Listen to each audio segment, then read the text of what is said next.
بسم اللہ الرحمن الرحیم۔ یہاں تک کہ منصور دوانقی جو پہلے بنو امیہ کو دبانے میں مصروف تھا، تو جیسی اس کی حکومت ذرا مضبوط ہوئی تو اب آسودہ خاطر ہوا، تو کسی نے بتایا اس کے مشیروں نے، وزیروں نے، کہ آپ یہاں پر بغداد میں حکومت درست کر کے بیٹھے ہیں اور آپ کو اندازہ نہیں کہ اس وقت مدینے میں ایک دوسری حکومت قائم ہو چکی ہے، آپ لکڑی کے تخت پر بیٹھ کر حکومت کر رہے ہیں اور فرزند رسول جعفر صادق لوگوں کے دلوں پر حکومت کر رہے ہیں اور پوری اسلامی دنیا میں مرکزی حیثیت اختیار کر چکی ہے اور ہزاروں کی تعداد میں تمام اسلامی ممالک سے، تمام اسلامی شہروں سے، دیہاتوں سے لوگ اٹھ اٹھ کر آپ کے پاس جمع ہو رہے ہیں، قصب فیض کر رہے ہیں۔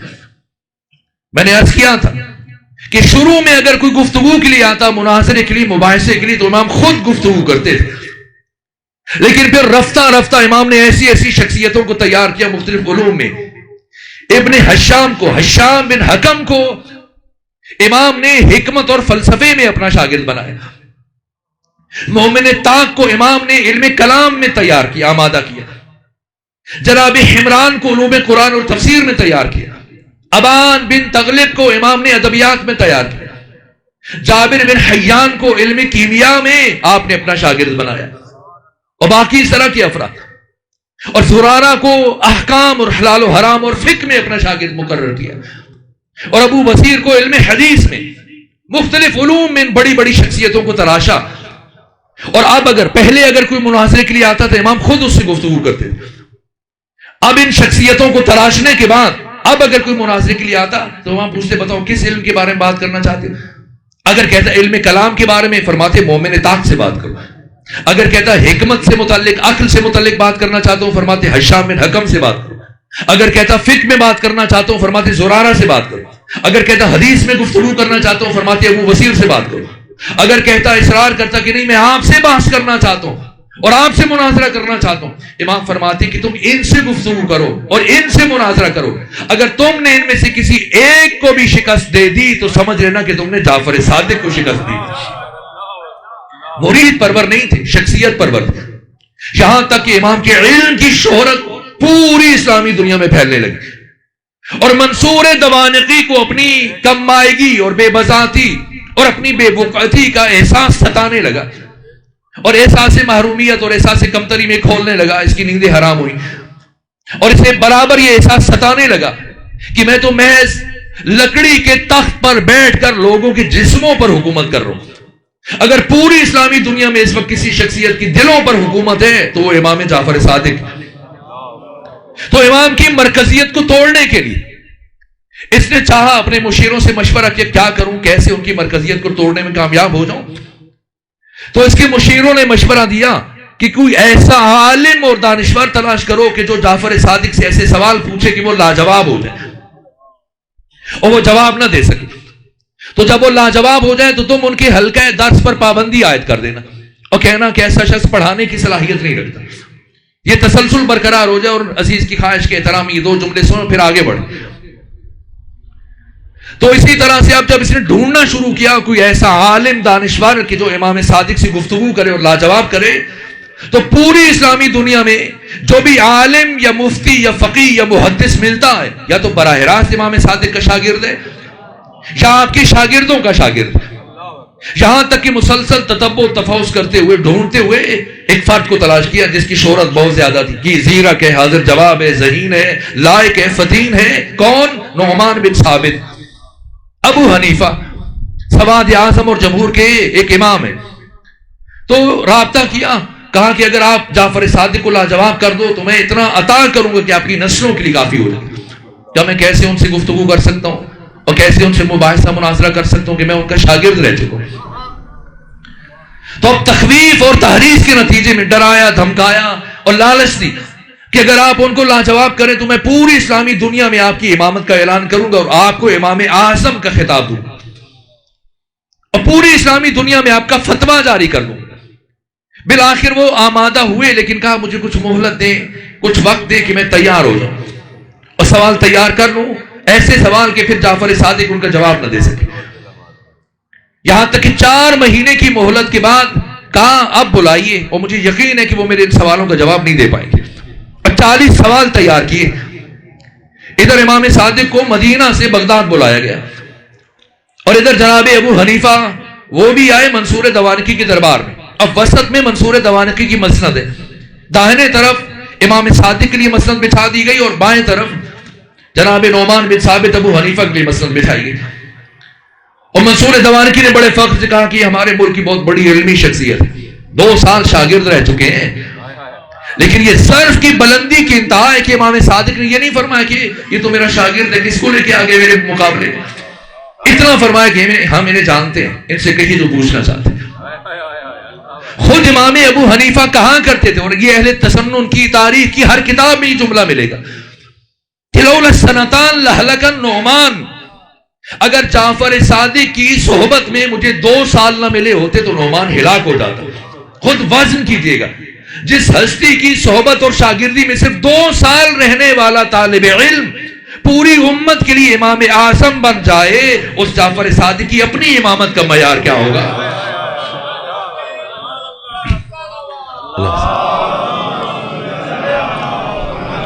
اب سوال پوچھا, کب پہلا سوال کہا امام صادق یہ فرمائیے کہ ذبیحہ میں اور مردار میں کیا فرق ہے, کیوں ایک کا گوشت حلال ہے اور دوسرے کا حرام ہے. امام نے فرمایا خون کا فرق ہے, ایک کا خون اس کے جسم سے نکل جاتا ہے اس لیے وہ حلال ہے, اور دوسرے کا خون اس کے جسم کے اندر رہ جاتا ہے اس لیے وہ حرام ہے. تو کہا اللہ نے خون کو کیوں حرام قرار دیا؟ اگر اللہ خون کو حلال قرار دے دیتا تو مردار کا گوشت ضائع نہ جاتا. وہ مفلوق الحال توحیدامن غریب اور مفلس افراد جو سال کے بقیہ دنوں میں گوشت نہیں کھا سکتے, کم سے کم مردار کا گوشت اپنے بچوں کھلا کے ان کی خواہش پوری کر دیتے. تو امام نے فرمایا نہ, اللہ کبھی بھی خون کو حلال قرار نہیں دے سکتا. کہ کیوں؟ اس کی کیا وجہ ہے؟ کہ اس لیے کہ خون میں ضرر ہے, نقصان ہے, اور اللہ اپنے بندوں پر رحمان ہے, رحیم ہے, تو کبھی بھی اللہ کسی مضر اور نقصان دہ شے کو اپنے بندوں پر حلال قرار نہیں دے سکتا. کہ کیوں خون میں کیا ضرر ہے, کیا نقصان ہے؟ فرمایا 3 نقصان ہے. اگر کوئی خون استعمال کرے گا یا ایسا جانور جس کے جسم میں خون رہ گیا اس کا گوشت استعمال کرے گا تو 3 طرح کے نقصان ہوں گے. ایک قسی القلب ہو جائے گا, سنگ دل ہو جائے گا, پتھر دل ہو جائے گا, درندہ بن جائے گا. دوسرے اسے کوڑھ اور جزام کی بیماری لاحق ہوگی. اور تیسرا ضرر یہ ہوگا کہ اس کے جسم سے ایسی بدبو اٹھے گی اور تعفن کہ دوسروں کے لیے ناقابل برداشت ہو جائے گا. کہ اچھا اتنی اہمیت ہے ذبیحہ کی, اتنی اہمیت ہے ذبیحہ کی کہ اس سے اس کا گوشت استعمال ہو سکتا ہے. تو ہمیں کیسے پتا چلے کہ بازار سے جو گوشت ہم خرید کر لائے ہیں ذبیحہ کا ہے یا مردار کا ہے؟ آپ تو ملتان والے ذرا چھان پھٹک کے گوشت لے کے آتے ہیں بازار سے, لیکن لاہور میں کتنے سال اہل لاہور بنا میں گوشت کیا کیا کھاتے رہے. تو کیسے پتا چلے کہ جو گوشت ہم خرید کر لائے ہیں یہ گوشت ذبیحہ کا ہے یا مردار کا ہے؟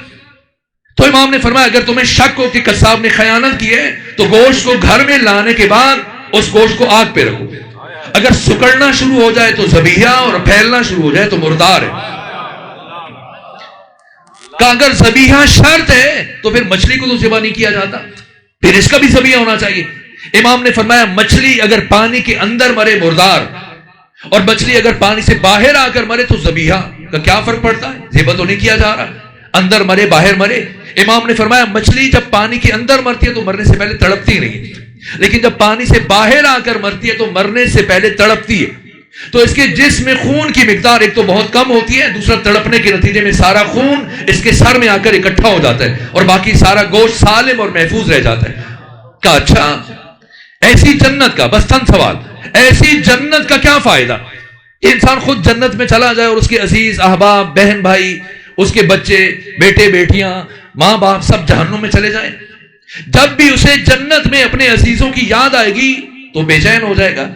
تو ایسی جنت کا کیا فائدہ؟ امام نے فرمایا ایسا نہیں ہوگا. کہ کیوں ایسا نہیں ہوگا؟ امام نے فرمایا کہ جنت میں پہنچنے کے بعد انسان کی عقل کامل ہو جائے گی, اور جب انسان کی عقل کامل ہو جائے تو اس کی دوستی اور دشمنی کا معیار صرف خدا بن جاتا ہے. اور جب کسی کی دوستی اور دشمنی کا معیار خدا بن جائے تو کبھی بھی ایسا انسان اللہ کی کسی دشمن اور نافرمان کے لیے پریشان نہیں ہوتا. کہا یہ اولاد فاطمہ ہونا کون سا بڑا شرف ہے, سید ہونا کون سی بڑی بات ہے. امام نے فرمایا کیا یہ شرف کم ہے کہ ہر ایک ہمارے نسب میں شامل ہونے کی کوشش کرتا ہے لیکن ہم کسی کے نسب میں شامل ہونے کی کوشش نہیں کرتے؟ کہا فرزند رسول کیا وجہ ہے؟ آپ کے شیعہ اعمال میں سست ہیں، غفلت کرتے ہیں نماز روزے میں، عبادات میں، لیکن جو آپ کی ولایت اور امامت کو نہیں مانتے وہ بڑی دلجمی سے اور بڑی باقاعدگی سے نماز روزہ ادا کرتے ہیں۔ تو کیا وجہ ہے کہ آپ کے شیعہ سست ہیں اور آپ کے مخالفین عبادت میں چست ہیں؟ تو امام نے فرمایا کہ ابلیس نے ہمارے شیعوں کو عقیدے میں گمراہ کرنے کی کوشش کی تو ناکام ہو گیا، پھر اس نے سارا زور آ کر ہمارے شیعوں کے عمل پر صرف کیا، جس کے نتیجے میں عمل میں ان سے سستی ہو جاتی ہے، لیکن ہمارے مخالفین کو اور دشمنوں کو عقیدے میں گمراہ کرنے کے بعد ان کے حال پہ چھوڑ دیا کہ عمل میں لگے رہو، یہ کون سا تم کو فائدہ پہنچا۔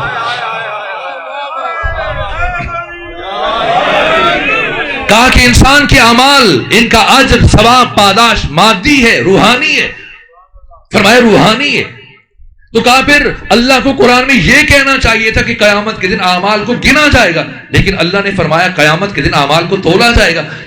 بھلا وہ کیسا ترازو ہے جس پر انسان کے اعمال کو تولا جا سکے؟ فرمایا ابو حنیفہ ہوشیار ہو جائیے، وہ میزان جس پر قیامت کے دن ہر انسان کے عمل کو تولا جائے گا وہ ہم محمد و آل محمد کی ولایت کا میزان ہے۔ اگر ولایت رکھتا ہے تو ہر عمل قبول کر لیا جائے گا، اور اگر ولایت نہیں رکھتا تو جتنا عمل لے کے آ جائے اس کے منہ پہ مار دیا جائے گا۔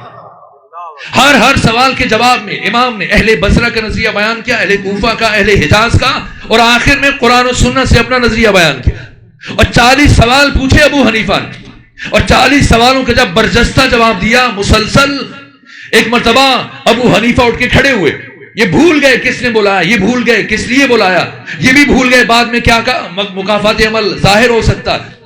ایک مرتبہ اٹھے کھڑے ہوئے، اہل تسنن کے بڑے بڑے علماء نے یہ جملہ تحریر کیا، کہا کہ منصور دوانکی کے دربار میں نعمان بن ثابت ابو حنیفہ نے کھڑے ہو کر یہ اعتراف کیا کہ اے امام جعفر صادق، چشم فلک نے، آسمان کی آنکھ نے اس ساری کائنات میں جعفر صادق سے بڑا عالم نہیں دیکھا۔ یہاں تک کہ امام تشریف لے گئے۔ بس چند جملے اور عرض کروں، واپس گئے مدینہ، اور جب واپس گئے تو آپ شرمندہ ہیں جناب نعمان بن ثابت، پہلے ہر چند مہینوں کے بعد آپ سے سوالات اکٹھے کرتے تھے، آپ سے استفادہ کرتے تھے، پوچھتے تھے، جواب لیتے تھے، رہنمائی لیتے تھے، لیکن آپ کیسے سامنا کریں؟ جس ہستی نے انگلی پکڑ کے چلنا سکھایا ہو، آپ تھوڑا بڑے ہو جائیں اور اس کی چھڑی قیمت لگائیں کہ یہ چھڑی کتنے میں دیں گے آپ، جس ہستی نے بولنا سکھایا اور آپ اسی پہ گرجنا شروع کر دیجیے، تو ہمت نہیں پڑی۔ 2 سال مسلسل وہ امام کے پاس نہیں جا پائے، لیکن پھر ہمت جمع کی اور کہا چلو چلتے ہیں۔ حج کے لیے گئے مکہ اور وہاں سے پھر مدینہ گئے اور چاہا کہ امام کے پاس جائیں۔ تو اب جب دق الباب کیا، دستک دی، تو امام کے غلام نے، خادم نے دروازہ کھولا، اور جب دروازہ کھولا تو دیکھا سامنے نعمان بن ثابت ابو حنیفہ ہے، تو کہا کہ امام جعفر صادق کی طرف سے کچھ افراد کی فہرست مجھے جو انہوں نے دے رکھی ہے ان میں آپ کا نام ہے، اور امام نے ان افراد سے متعلق کہہ رکھا ہے کہ میں ہرگز ان سے ملاقات نہیں کروں گا، بات نہیں کروں گا، تو آپ واپس تشریف لے جائیں۔ لیکن جناب نعمان بن ثابت واپس جانے کی بجائے بدستور دروازے پر کھڑے رہے، یہاں تک کہ کچھ وقت گزرنے کے بعد اہل کوفہ کا ایک وفد آیا، اور جب انہیں اذن باریابی ملا تو یہ بھی انہی کے اندر شامل ہوئے اور جا کے اندر بیٹھ گئے، اور جب بیٹھے تو اس سے پہلے کہ اہل کوفہ بات کا آغاز کرتے اور وہاں سے آنے والے افراد، تو ایک مرتبہ جناب ابو حنیفہ بول پڑے، کہا کہ فرزند رسول، اتفاق سے اہل کوفہ کے افراد جہاں آپ کے پاس حاضر ہوئے، میں بھی کوفہ سے تعلق رکھتا ہوں، تو میں نے دیکھا ہے خود کہ کوفہ میں بہت سارے آپ کے پیروکار شیعہ، آپ کے محب، آپ کی امامت کو ماننے والے بعض اصحاب رسول پر لعن طعن کرتے ہیں، انہیں گالیاں دیتے ہیں، غاصب کہتے ہیں، برا کہتے ہیں۔ تو اگر آپ اس وفد کو ایک تحریر لکھ کے دے دیں کہ یہ کوفہ میں آپ کے شیعوں تک پہنچائیں، اور آپ منع کریں اور روک دیں کہ وہ آج کے بعد کسی صحابی پر لعن طعن نہ کریں، اسے برا نہ کہیں۔ امام نے فرمایا ابو حنیفہ کون ہماری بات سنتا ہے؟ کہ کیوں نہیں سنتے، سب مانتے، آپ لکھ کے تو دیں، پھر دیکھیں کون نہیں مانتا۔ امام نے فرمایا انہیں چھوڑو، اپنی بات کرو، تم برابر 2 سال تک میرے شاگرد رہے، 2 سال مجھ سے سیکھتے رہے، پڑھتے رہے، اس کے باوجود کہ تم میرے شاگرد رہے، میں تمہارا استاد ہوں، میں نے تمہیں اپنے گھر آنے کی اجازت نہیں دی، تم بغیر اجازت اندر آ گئے۔ میں نے تمہیں بولنے کی اجازت نہیں دی، تم نے بغیر اجازت یہ بولنا شروع کر دیا۔ تو جب میرا شاگرد میری بات ماننے کے لیے تیار نہیں تو کسی اور سے کیا توقع رکھوں کہ وہ میری بات کو مانے گا؟ اور تم ان کی بات کرتے ہو۔ ابو حنیفہ، میں نے سنا ہے کہ تم دین میں قیاس سے کام لیتے ہو۔ کہ ظاہر ہے کہ جب مجھے قرآن سے سننا سے کسی حکم کا مسئلے کا جواب نہیں ملے گا تو قیاس کے علاوہ میرے پاس کیا راستہ بچ جاتا ہے؟ کہ اچھا اگر تمہارا مسلک قیاس ہے تو یہ بتاؤ کہ اگر کوئی شخص حالت احرام میں ہرن کے اوپر والے دانت توڑ دے تو اس کا کفارہ کیا ہوگا؟ بہت دیر سوچتے رہے اور سوچنے کے بعد سر اٹھایا اور کہا اے امام صادق مجھے اس مسئلے کا علم نہیں، اس کا جواب مجھے نہیں پتا۔ امام نے فرمایا آپ کو تو یہ بھی نہیں پتا کہ ہرن کے اوپر والے دانت ہوتے ہی نہیں،